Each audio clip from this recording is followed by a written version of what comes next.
Today we come to James chapter 3. We have already experienced some of the harshness of James, and today we're going to kick it up a notch in the words of the famous Emeril Lagasse with James's discussion of the tongue.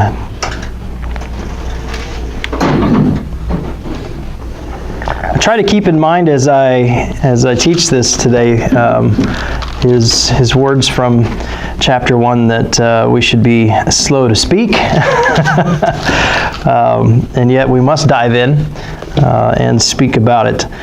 So let's begin in verse 1 and read through verse 12.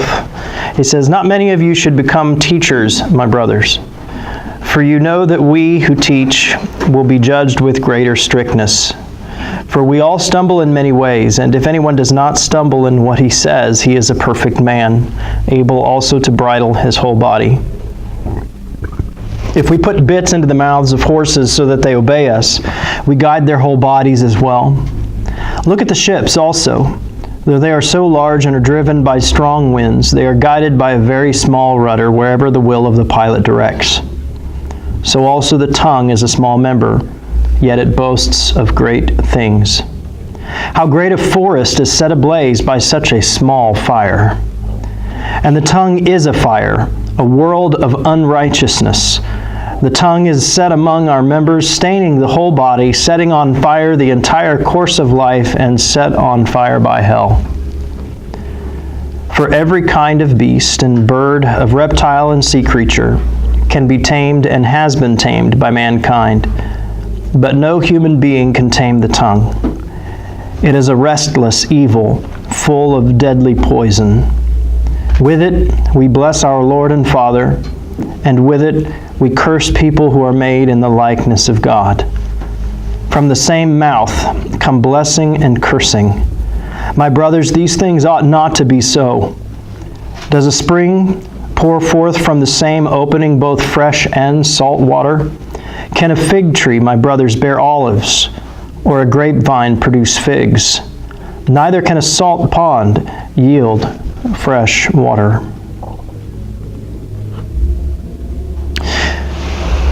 James has already discussed the importance of language. We saw this in chapter 1. Specifically, as I already mentioned, this verse 19 of chapter 1, "Know this, my beloved brothers, let everyone be quick to hear, slow to speak, and slow to anger." We need to be slow to speak, because the first words that would pop out of our mouth often are not the best words or even the correct words. And so be careful as we speak. But also in verse 26 we saw that he said, if anyone is religious or thinks he is religious and does not bridle his tongue but deceives his heart, this person's religion is worthless. And so we need to be careful about keeping our tongue in check, bridling our tongue like a horse, reining it in, keeping it from spewing out what it would want to spew, and keeping it under control if our religion is to be worth something. Okay, but also let me suggest that we've been talking about the tongue quite a bit without actually having focused on the tongue. Rather, we've been focusing on works. We've been focusing on doing. So be not just hearers of the word, but doers of the word, right?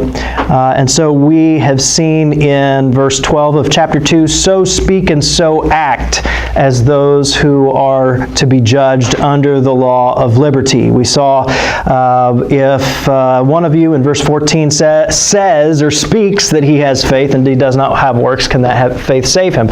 So we still see this speech in action, but it's kind of been overshadowed by the issue of works. Okay? Don't just say you have faith. Don't just say you believe in God. Don't just say, hey, we believe God is one. Do it. Act in light of these things. Let these truths, these things that you say you believe, let them affect your behavior. But when we talk about faith and works, let's not forget that he's talking also as much about speech as he is about works. He hasn't been saying speech is unimportant, works is where it's really at. He's saying that speech or words have to match your actions and vice versa.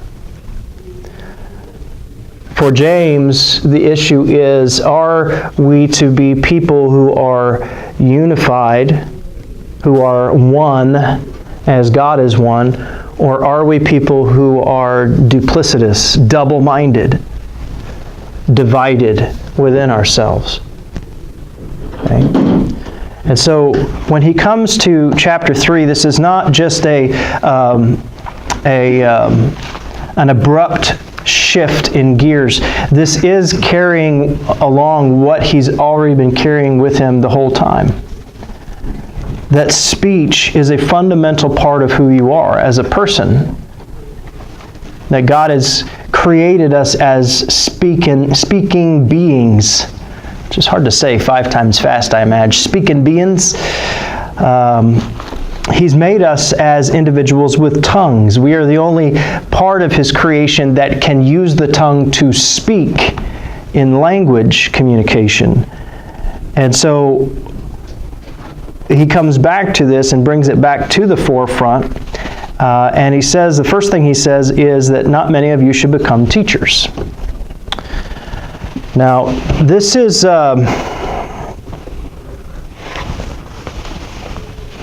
something that I've heard quite a bit throughout my life, and I've heard it applied to various situations.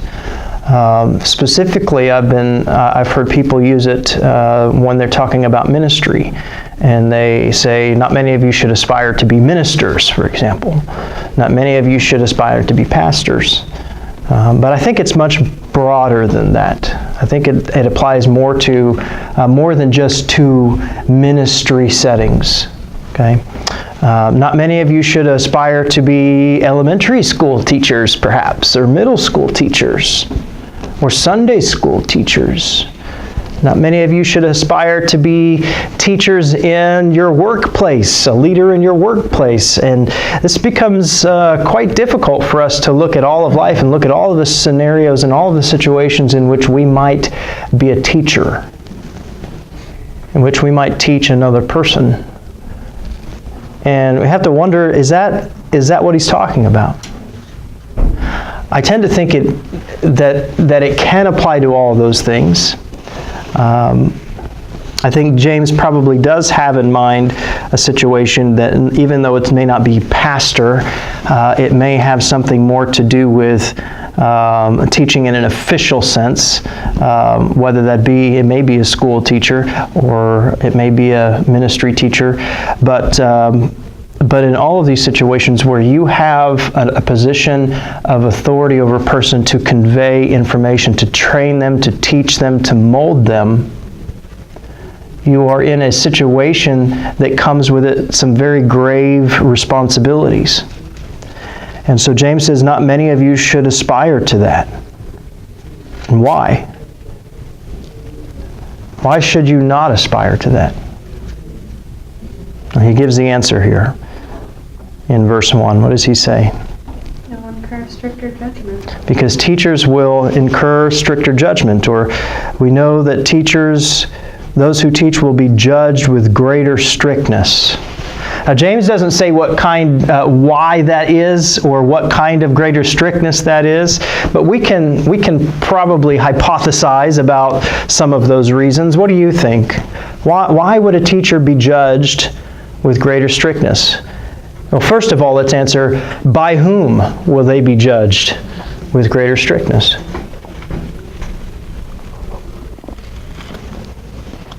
I would assume, I guess when I was younger, that it was God. But if you broaden that teaching role to others, I mean, you're held to a higher standard. People are going to be looking up to you, whether you're even a gospel singer or something. As soon as you stumble and fall, the stones start flying. Right. Right, very good. So it could be God, it could be those who are observing you, yeah? If you're working with children, like you're teaching children, the parents are going to be holding you to a higher accountability. You are working with their children, especially if you're in the school system. You're with their kids more than they are a lot of times. And so they're holding you accountable to what you say to their children. Okay. Very good. Anybody else? Can we say that it would be fair, would it be fair to say that we will be judged with greater strictness by those who have entrusted us to be teachers? Okay? So if it is God who has appointed you to be a teacher in the ministry, for example, then you will be judged with greater strictness by He who has entrusted you. If it is the administration or the parents or the boss or whoever who has entrusted you to be a teacher in a particular situation, then you will be judged with greater strictness by those who have entrusted you. Okay? Now the other question that goes along with this is, you will be judged with greater strictness. This is a comparative. In other words, there are those who will be judged with lesser strictness. So what's the comparative here? You'll be judged with greater strictness than who? Someone who's not a teacher. Someone who's not a teacher. Someone who's a student or just not in that relationship at all, right? Okay, so now that we have that construct that you're a teacher, if you are a teacher, you've been entrusted to be a teacher by someone, and that person will judge you with greater strictness with regard to the things you've been teaching, the things you are entrusted to teach, with greater strictness than those who have not been entrusted with such a task. Okay? Now, why? Because when you have conflicting things in your life, like when your speech conflicts with your actions and you're not a teacher, it's one thing because you're not elevated and you're not multiplying that in your followers and people you're teaching. But when you're a minister or a teacher or somebody who's in a position of authority who's been elevated, the error in your ways and your teaching is compounded and multiplied times however many pupils you have that listen to what you teach. Okay. So I heard a couple of things there. That everyone who is given much will be required. Much will be required. Okay. Entrusted much, they will demand more. Okay, so why would that, how would you put that into everyday language of why is that a reason? And maybe we'll say why, or how does that apply to teaching? If you've been entrusted to teach, what is going to be required of you in that sense? We expect teachers to be accurate and knowledgeable Okay. in what they're teaching. Not only that, the success of that transfer of knowledge. If you're teaching something and no one ever learns anything, Being able to communicate it. is that successful? No. Okay. So if you're a teacher, you need to, number one, you need to teach, right? So, I mean, if you don't teach, then you've failed in your responsibility, okay? So that's going to be expected of you. We may say, let's put this, there needs to be learning. Okay, learning needs to happen, right? Okay, learning needs to happen. So these are givens there. And I would think that the people who are entrusting you with this, if these things aren't happening, you will be judged. If God has called you to teach and you don't teach, and nobody's learning, then, there's going to be a problem. You're going to get fired if you don't show up for work, right? Okay. Paul, you mentioned a couple. One of them was the, I don't want to say it. You mentioned the so speak and so act. Okay, you did mention this. Okay, so what do we have? We have a saying that goes along with this. Do as I say, not as I. Do as I say, not as I do. That's one of them. Yeah. Walk the walk, talk the talk kind of thing, or walk the talk, if you will. So a person, if you are teaching something, you're expected to be doing something. Okay? So, Aaron, would that be kind of like the theme of James, like the duality? It would be the duality. Like you're teaching something, but you're not really acting. Right. Okay. How much is that compounded if, say I say that I believe that murder is wrong. Or let's change that. Okay. Lying is wrong, but you tell us. No, I want to think of something that's good. This is more of a sin of omission. So I say it's a good thing that I give of myself to those in need. Okay? That it is good that if I see someone who is hungry, I give them food. I see someone who's cold, I give them my coat. This is a good thing. Here, I say that, but then you notice me, walking by the people and saying, praying for you, and not doing anything about it, and I've got a bag of, McDonald's in my hand or whatever. Is that speech and action, does that match? Does that go together? Okay, now how much is that compounded if I were to stand in front of you, which I have, and told you, don't walk by that person if you've got a bag of McDonald's. Okay, how much is that compounded if I tell you that you have become guilty of breaking the law and you're in danger of incurring God's displeasure if you don't love in action? And then you see me do that. Okay, so I am to be judged with a greater strictness because, first of all, my speech is to match my behavior, or the other way around, my behavior is to match my speech. But second of all, what have I just done in that scenario as a teacher? You've led us to doing the opposite of what you... I've taught you the exact opposite, haven't I? I've compounded my behavior by however many people are in this room. Okay?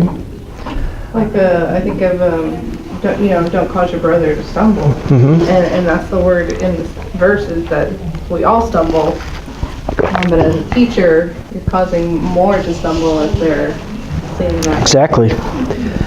Woe to you, any of you who cause one of these little ones to stumble. It would be better that a millstone be tied around your neck and be cast into the sea, right? Is that the same thing? That's what Jesus is saying too, right? Okay. It's the same scenario, okay? So this is kind of goes, I was going to have a third one there, but I think we've covered it, and I don't remember how I was going to say it now. But it's, let's just say multiplication. Paul said a compounding effect. A compounding effect. Yeah. So it's maybe not even multiplication, it's exponential, right? That when a person is a teacher and he has responsibility for influencing the speech and actions of a few people, several hundred people, thousands of people, how much more is he in a position to compound his error? Okay? And so that doesn't mean that I'm going to be judged for your personal guilt. Okay? That would be terrifying. I mean, it's terrifying enough as it is. But I think the teacher will be held responsible if the errors of the student are directly tied to the teaching of the teacher. Okay? And so not many of you should aspire to be teachers. That means that not being a teacher, knowingly, willingly not being a teacher, requires some humility. It requires the ability for one to look at oneself and say, I cannot do that. Not I can't do that, but rather I can say no to that, because I realize the grave responsibility. I realize what actions, what my actions could do. That does now. There's a difficulty here because that can be used as a cop-out. I mean, it's not what James is saying here, but I want to throw it out there. That can be used as a cop-out if God is calling you to be a teacher, and you say, I can't do that, I can't do that. I just don't have the qualifications, God will qualify you. James doesn't say nobody should be teachers. As a matter of fact, there are places in Scripture, I can think of a couple where God says you will do this and you will teach or you will speak, and the person says, oh, I'm not qualified to do that, I can't do that. And God says, no, you will do that. And so, but for those of us who are teachers, and those of us who do aspire to be teachers, we still need to hear this word, that this is a dangerous occupation. That this occupation of being a teacher is a life and death, if you will, occupation. How do you balance the fact that it says not many of you should become teachers with the fact that we're all supposed to share the gospel, the Great Commission? I would divide those two into saying that, not sharing the gospel is not the same as being a teacher, in as much as everybody who has good news is inclined to share. That's part of human nature. Sharing an event that happened is not the same, or sharing about what God has done is not the same as explaining to people how, specifics of biblical teaching and how that should impact their lives and how it should impact their actions. Does that make sense?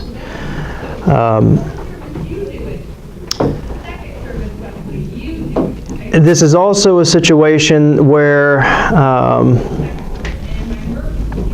there are some places that we might say, well, other Scripture seems to say something else. For example, Hebrews in chapter 6 says, for by now you should all be teachers, right?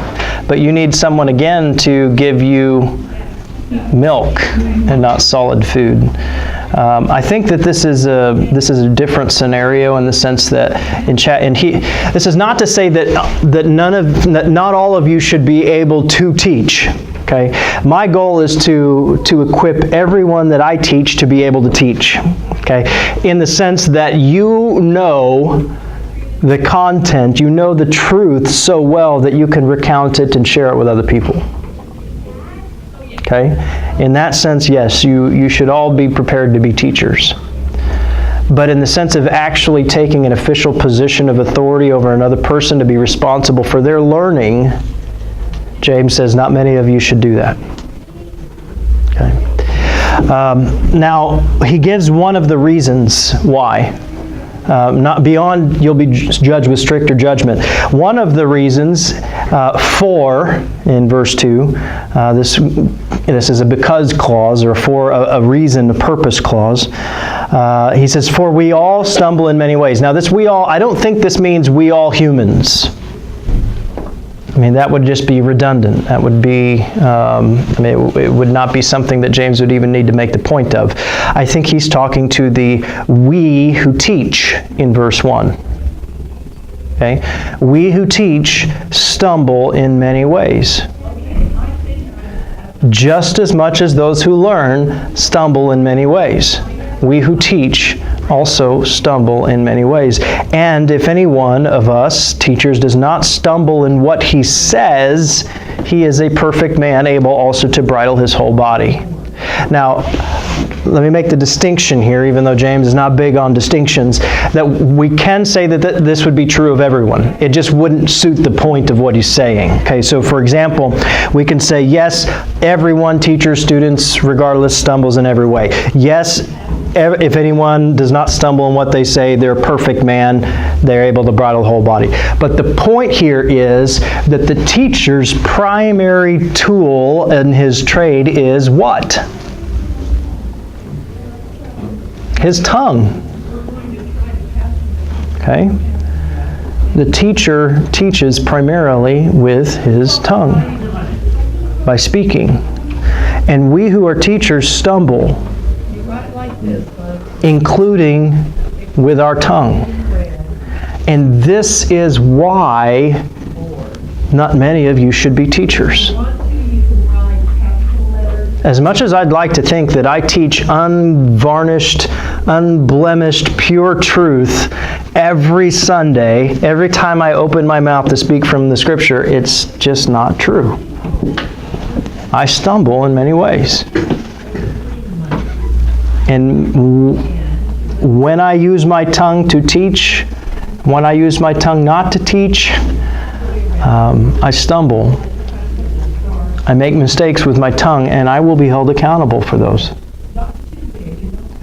I will be judged for those by those who have entrusted me to teach, by the elders of the church, by you, by God, by visitors who come in and say, man, that guy's a jerk, and then don't come back, which has happened.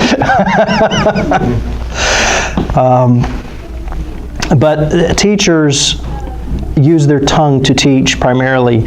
And he says, if anyone does not stumble in what he says, he is a perfect man, also able to bridle his whole body.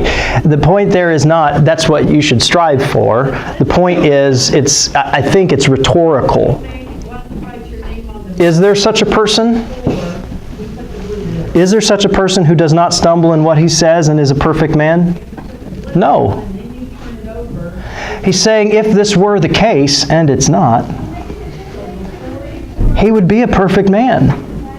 He'd be perfect in his whole body. If he could control the tongue, the rest of it is a breeze. But that's not the case. And then he gives some examples. He talks about a bit, and he talks about a rudder, and then he's going to talk about a fire. Okay. He says we put a bit into the mouths of horses, or we put bits into the mouths of horses so that they obey us. We guide their whole bodies. Okay. Little tiny piece. Put it in their mouth. And how much does a horse weigh? Huh? 1,500 pounds at least. 1,500 pounds? How much does a bit weigh? It weighs probably less, the bit itself, maybe just a pound. Yeah. You know, I mean, isn't that it's a ridiculous ratio, right? The proportion, or the ratio of the size of the bit to the size of the beast. right, and it does control. And you put that little tiny thing in the beast, and it controls the whole animal. We actually have a horse that, for years, we've been able to ride him without a bit, just the halter, because he's gotten so obedient and so sensitive. And it makes me think about our lives with the Lord. Why don't we get so sensitive where we don't have to have the bit anymore? That he can control us with just a halter. Yep. And when he was a young horse, we wouldn't dare rid him without a bit. Over the years. Well, maybe it means you're still a young horse. Yeah. A young filly. Yeah. He also talks about the ships the same way. Now, these are smaller ships than what we would think, but the principle is still the same. He's thinking about the Sea of Galilee here. You have a relatively large ship, which would be a small ship to us, but still a large ship, and one of the smallest pieces on the ship is the rudder that steers the ship. Okay? In a restless sea, many times, when the waves are blowing and the winds are strong, it's just that little piece of wood on the bottom of the ship that enables you to steer the whole thing. Okay? Now, the point of these analogies is not that we have a rudder and a bit by which God steers us, as much as that's, I think, a good idea. James's point entirely is the ratio of what such a small thing can do to change such a huge thing.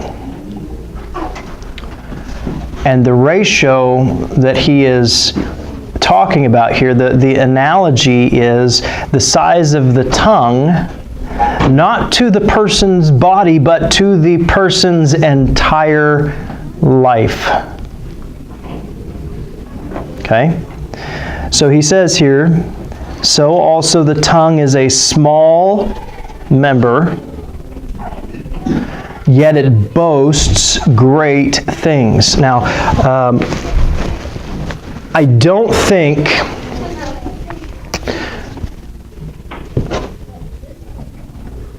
this is another place I have to be slow to speak and have to be careful what I'm saying because of the content of what I'm saying, right? I may stumble here, but let me just say, I don't think that this means that the tongue is just bragging all the time. Okay? Look at what I can do. You know, that's not what it means, boasting great things. Okay? In my opinion. I think what this means is that the tongue has a right to boast of the great things that it has and can accomplish. Okay? The difference is this is not saying that the tongue is actively speaking, which is what we might think originally because that's what the tongue does, right? That's what we use the tongue for, is to speak. So the tongue currently now is speaking and boasting about things, okay? It is the sense, how do I want to say this? I don't know if what I'm saying is even clear.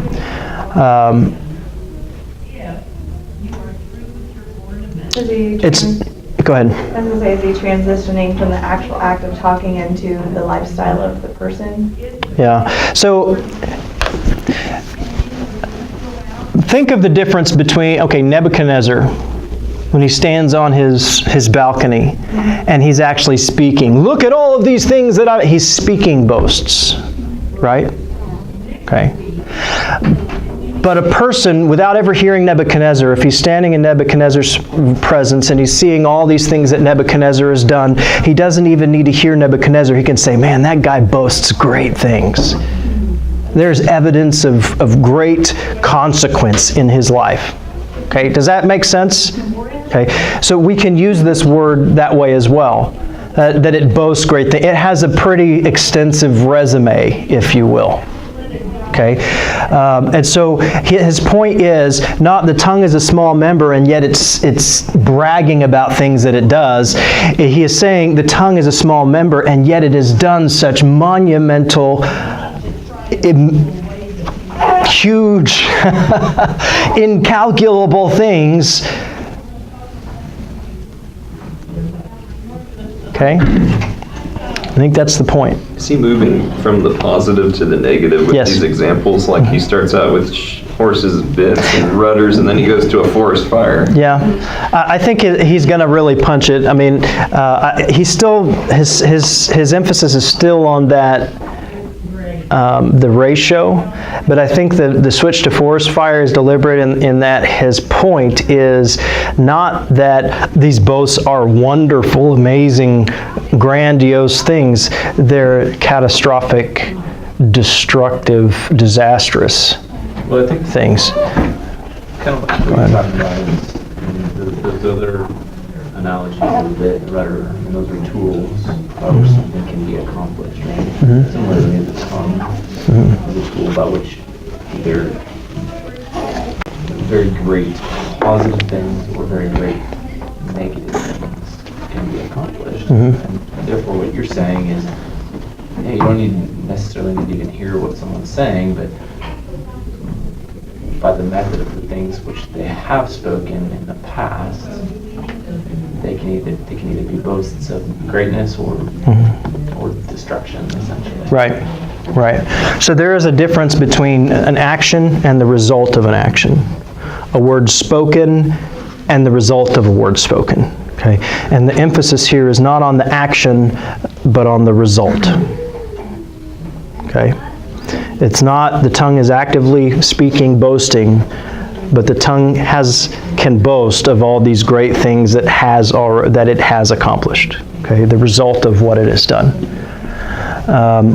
And so when he speaks of this fire, I mean, again, the ratio. How much fire does it take to start a blaze? I mean, it just takes a spark, right? We think of the forest fires in California. How did those start? Somebody tossed a cigarette out the window. Somebody didn't put out a campfire. Okay? Just a little thing It mixes with the dry grass and the high wind, and then all of a sudden acres and acres and miles and miles and miles are destroyed by fire. Behold, how great a forest is set ablaze by such a small fire. Okay? And so his point here is a couple things. It's still that ratio, but here I think it is also, it does not matter the size and the magnitude of the forest. Okay? Because he's emphasizing the sizes here in such a way to suggest that, I mean, you think such a great forest, right? Such a great forest, surely such a tiny little spark poses no threat to such a huge, monumental, great forest, right? No. The size of that forest is the very fuel that feeds that tiny little spark. Okay? And the tongue, he says in verse 6, is a fire. And what is the fuel? A world of unrighteousness. The tongue is set among your members like a rudder, like a bit, able to steer the course of your entire life. And if you fail to control it, if you fail to harness it or bridle it, chapter 1, then your tongue can set ablaze your entire course of life. He says, the tongue is a fire, a world of unrighteousness. I said that's a fuel. That's doesn't come out in this translation. Does anyone else say any other translation say something else in there in verse 6? Tongue is a fire, a world of unrighteousness. Or have a footnote there or something. The tongue is a fire, the very world of iniquity. A world of iniquity. World of evil. Okay.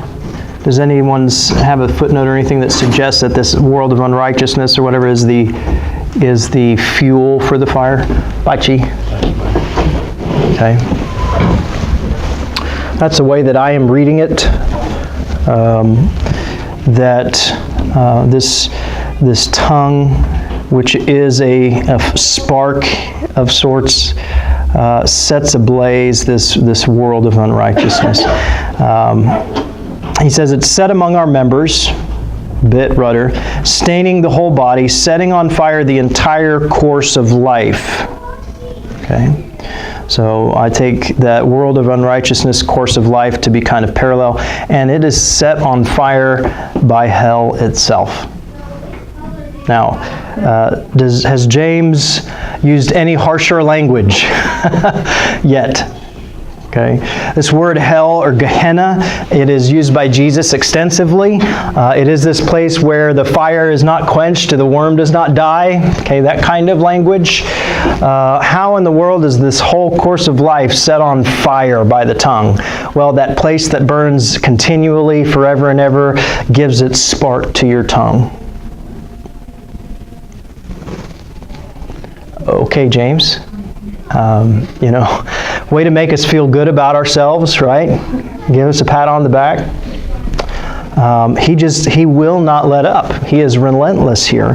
That your tongue has the ability to burn to the ground the entire course of life. Now let's talk about that. The circle of life. Sing the Lion King together, right? Or the wheel of existence.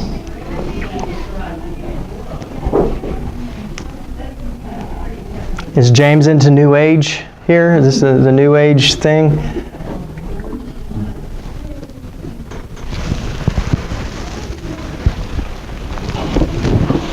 What is this?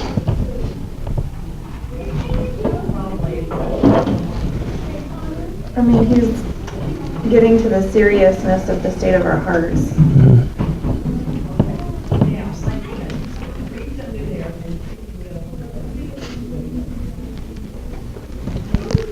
I was thinking of what you said previously in chapter 1, how you were describing when he said able to receive the word implanted,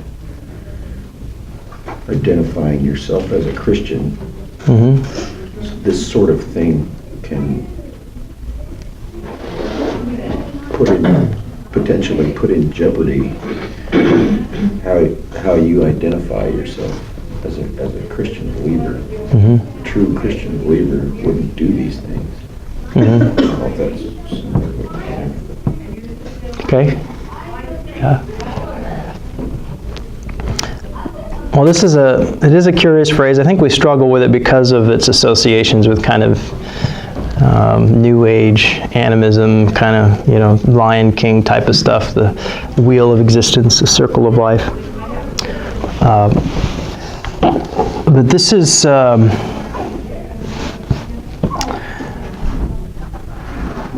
I'm not sure that I've found an entirely satisfactory explanation of it, but I think perhaps some commentaries make too much of it.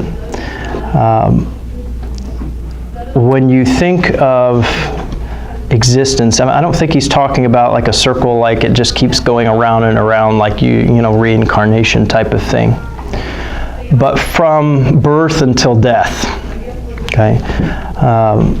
The entire course of life, and not just the days of your life, but the events and circumstances that occur throughout your life. I think it's just a metaphorical phrase for your entire existence, and if you will, to take it as a circle, if you want to push it that far, or the nature, or the circle, or the wheel of natural existence, from the time that implanted word, you use that chapter 1, from the time your life takes root until the time that the leaves wither and fall off and the root dries up, okay? That whole thing. It's a phrase that it indicates that this encompasses everything, okay? That there is no part of your life or existence which the tongue is not able to set ablaze and destroy by fire. Okay? Now, he is heaping metaphor on metaphor here, so sometimes it's difficult for us to follow this through and to keep up with the metaphors. How is life a circle? How is the tongue of fire? How does it affect the things that the tongue says? How does that act like a fire to destroy the metaphorical circle? So it's hard to keep up with these things. But I think that the point that we need to take home is that we cannot just pass by the way we use our tongue, our mouth, our lips as something that is non-consequential. That there are serious consequences to the way we use our mouths and our tongues. If this is true of all of us, and it is, how much more true is it of those who use their tongues to teach and instill knowledge, or what some falsely call knowledge, to use Paul's words elsewhere, into the minds of others. You set ablaze not only your own life, but teachers are in danger of setting ablaze the entire forest and circle of the lives of other people.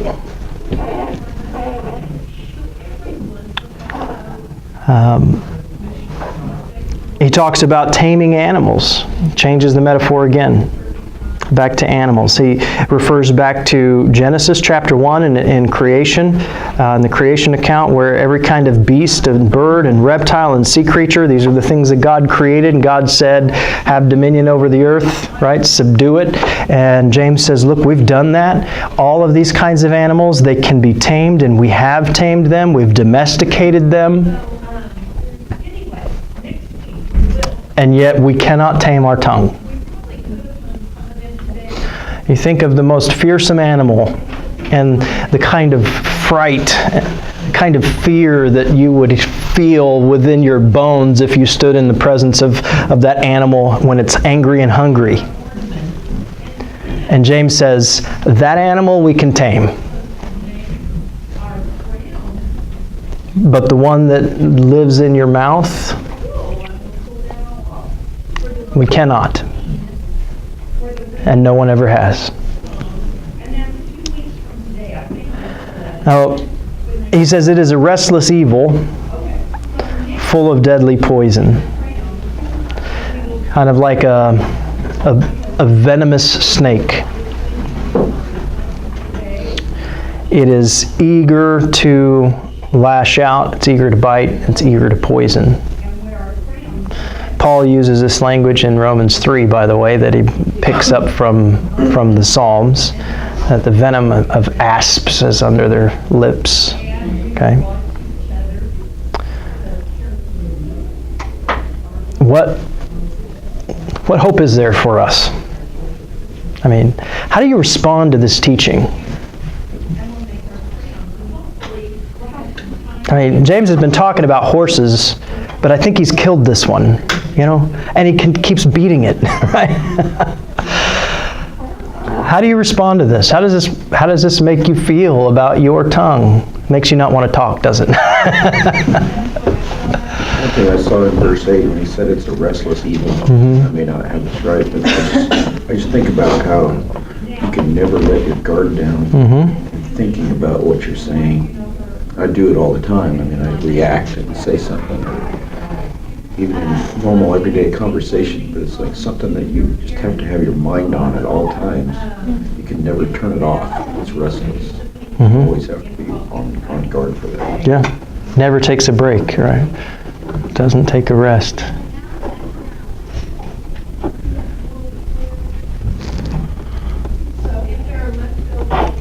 The questions that I have here are, why does James harp on this so much? I mean, look at how it finishes, and we'll come back to this next week and finish through the end of the chapter, but he in verse 9, he says, with it, he gives these examples. We bless our Lord and Father, and with it we curse people who are made in the likeness of God. From the same mouth come blessing and cursing. This is the duality. Yeah. Okay, this is the duality. I think he's referencing back to the partiality thing that he's... Yeah, it's all about duality. It's all about this split in the heart, this making judges within yourselves, not being this oneness. I mean, you separate speech and works. You make distinctions in your community and you show partiality. You use your tongue to bless God and curse people who are made in His image. It's all of this division and this duality. And he says, from the same mouth come blessings and curses. My brothers, these things ought not to be so. And then he asks these rhetorical questions. Does a spring pour forth from the same opening, both fresh and salt water? No. I mean, the implied answer and the only answer that can be given to that question is no. Can a fig tree bear olives? Can a grapevine produce figs? No. Neither can a salt pond yield fresh water. It can't happen. So what do we do? So this is my question when I read this. It's like, James, you've painted a very bleak picture. I mean, you've left no room for doubt whatsoever here that the tongue is capable and prone to absolutely catastrophic evil. And you've left no room for change. I can't tame it. I can't quench it. He says these things ought not to be so, and I agree. But he hasn't told me how to change it. He's only told me maybe I shouldn't be a teacher. What can I do? Cut it out? That's what Jesus would say, I think. I mean, he says cut your hand off. But the problem goes deeper. The problem goes deeper with the tongue, and I think James recognizes that. It goes deeper than the tongue. That out of the heart, out of the overflow of the heart, the mouth speaks. And he does say, look, that it is important not only that these things ought not to be, and that you understand the terrible evil that the tongue is capable of, but that you bridle the tongue. It's imperative that you learn to bridle it. It's imperative that you learn to be slow to speak. And how do you do that? He's going to talk more about that next week, but I don't want to leave you on the bitterness. The answer is, as he began the book, if any of you lack wisdom,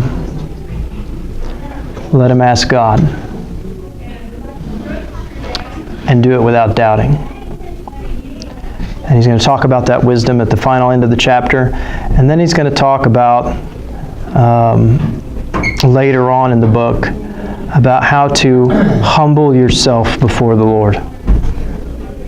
And we talk about these difficult things, these hard things, these things that say, man, how can we get out of this? He's going to say, come to God, draw near to him with a broken heart, be repentant, mourn, and weep over the condition of your tongue. Mourn and weep. Humble yourselves before God, and he will exalt you. Okay? So at the risk of turning around and cursing at others, I shall now bless you. Oh, don't joke like that. Anyway, the Lord bless you and keep you. The Lord make his face to shine upon you and be gracious to you. The Lord lift up his countenance upon you and give you peace.